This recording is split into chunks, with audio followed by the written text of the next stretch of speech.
Má jẹ́ kí èso tàn ọ́ jẹ wípé kó gbé fídíò yìí kúrò. Àdúrà yìí ìwọ gangan ló ní. Àdúrà oṣù tuntun ni.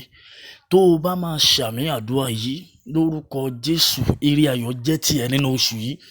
Oṣù yìí lórúkọ Jésù ó máa tù ọ́ lára. Oṣù yìí ò ní mọ ìnira.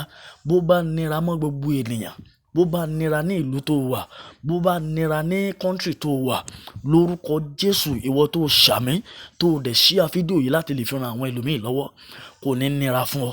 Bẹ́ẹ̀ ni ohun tó ti ń retí ní rere, ní ayọ̀, ní ìdùnnú, ní rere lórúkọ Jésù ó yá kó tẹ̀ ọ́ lọ́wọ́. Bẹ́ẹ̀ ni oṣù yìí lórúkọ Jésù ó máa pọ̀ ire jáde fún ọ. Ó máa pọ̀ àánú jáde fún ọ. Ó máa pọ̀ ìlọsíwájú jáde fún ọ.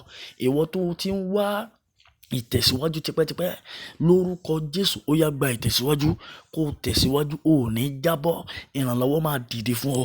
Bó o bá máa rí àmì ìṣeṣẹ́ lórúkọ Jésù Kristi, ìkólọ rẹ Ọlọ́run dá padà.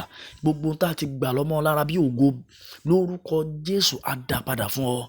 Oṣù yìí wà lẹ́nu ọpẹ́. Oṣù yìí wà lẹ́nu ìyìn. Oṣù yìí ó máa ní ẹ̀rí. Ó ti rí bẹ́ẹ̀. Àṣẹ Ọlọ́run gùn Jésù Olúwa wa.